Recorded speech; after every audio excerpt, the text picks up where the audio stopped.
Como Deus avisou que ele levaria o meu pai. Oi, eu sou a Bia, seja muito bem-vinda ao meu canal. Se você caiu de paraquedas aqui no meu canal, eu conto histórias da minha vida, coisas que eu já passei, coisas que eu aprendi para que isso talvez sirva de lição pra você ou de entretenimento. Aqui a gente fala de tudo um pouco. Esse vídeo é a parte da minha história, mas pode ser que Deus queira falar com você através desse vídeo também.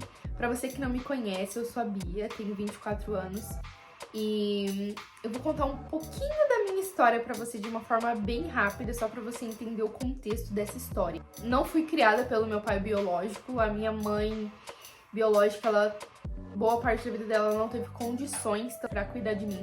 Então, dos meus 6 aos meus 11 anos, eu fiquei com a minha tia e o meu tio. Por ser criança, eu comecei a chamar eles de pai e mãe e ficou como pai e mãe de criação. Tinha minha mãe biológica, meu pai biológico, que eu não tinha contato, na época eu nem sabia quem era, e os meus tios. E eu estou falando desse meu tio. Vamos lá? Eu sempre fui uma criança muito sensível às coisas. Tanto de energia, de lugares, de pessoas. Eu conseguia sentir com mais facilidade.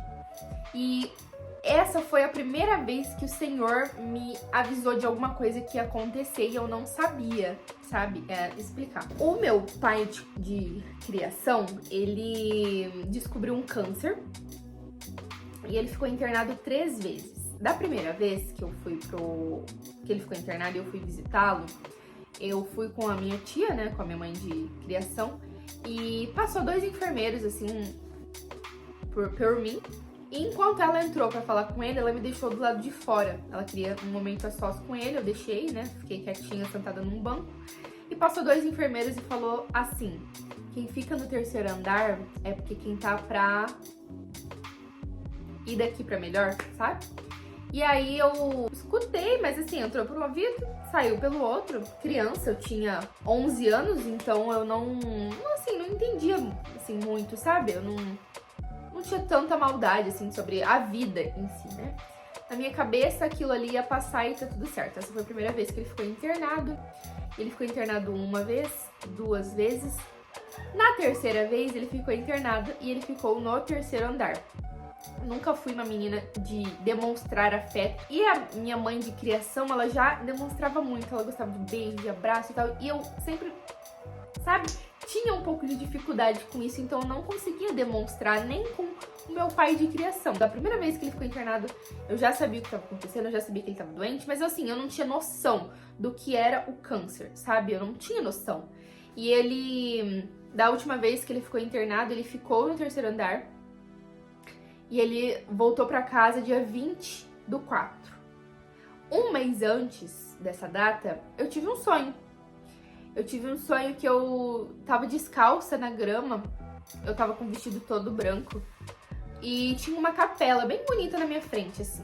E na hora que eu entrei dentro dessa capela, veio um cheiro tão forte de flor. Um cheiro de flor, de jardim, de flor mesmo, sabe? E eu olhei em volta, assim, e eu vi 2 caixões. Quem tava no primeiro caixão era o pai do meu pai. Eu nunca conheci o pai do meu pai. Ele faleceu quando meu pai era criança. Meu pai já tinha passado dos 50. Então, eu já tinha visto ele uma vez por foto, então eu olhei, eu vi ele. E na hora que eu virei pro lado pra ver o outro, era o meu pai. Na hora que eu olhei, eu falei, pai! E acordei.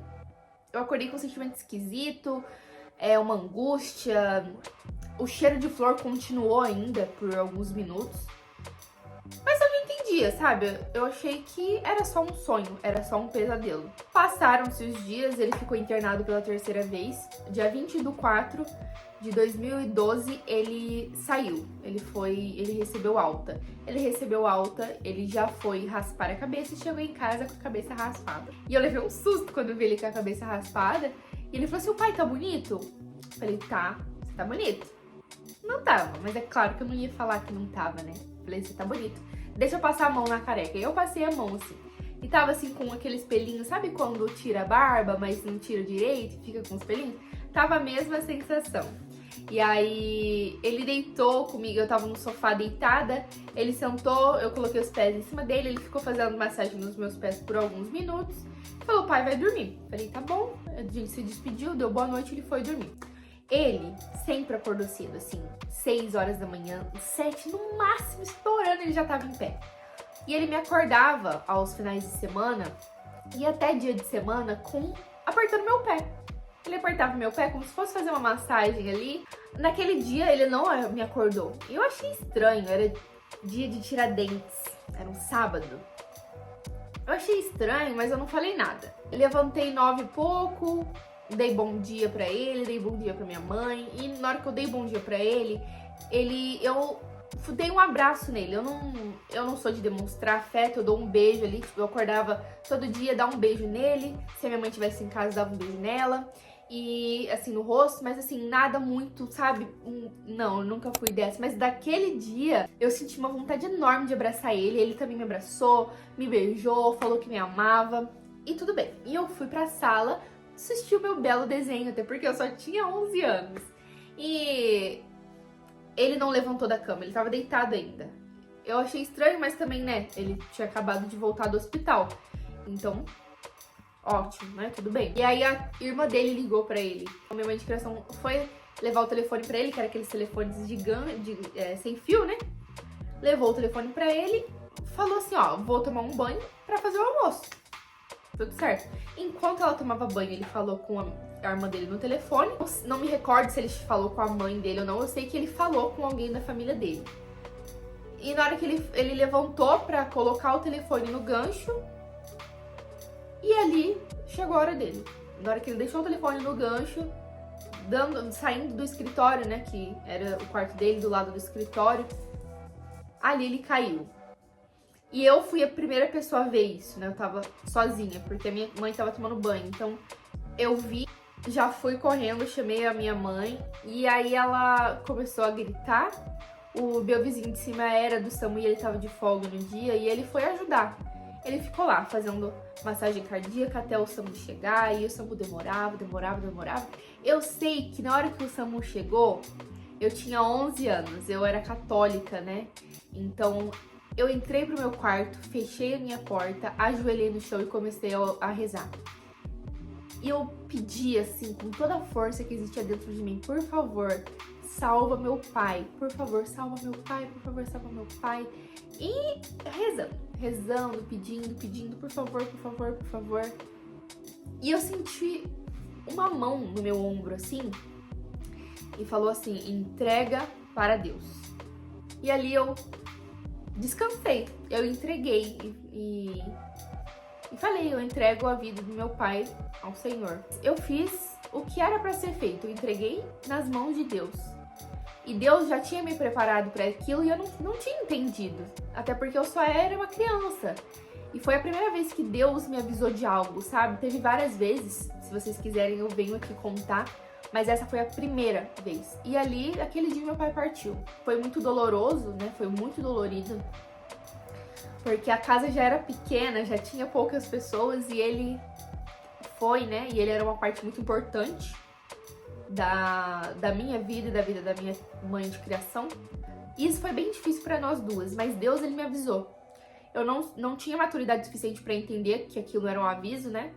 Não tinha maturidade, mas hoje eu vejo como Deus é bondoso.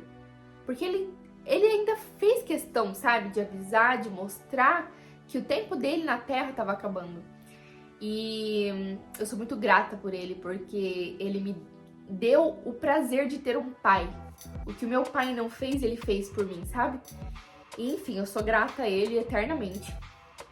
E sou grata a Deus também por ter me avisado, porque de certa forma, quando aquilo aconteceu, foi como se eu já tivesse preparada. Claro, ninguém tá preparado, né? De verdade, pra perder alguém que ama. Mas é como se eu já tivesse noção do que estava acontecendo, mesmo sendo uma criança, né? E tal. Às vezes a gente tem que entender que mesmo que seja doloroso passar por certas coisas, Deus vai fazer a gente passar, porque aquilo é o melhor de todas as circunstâncias que aconteceria.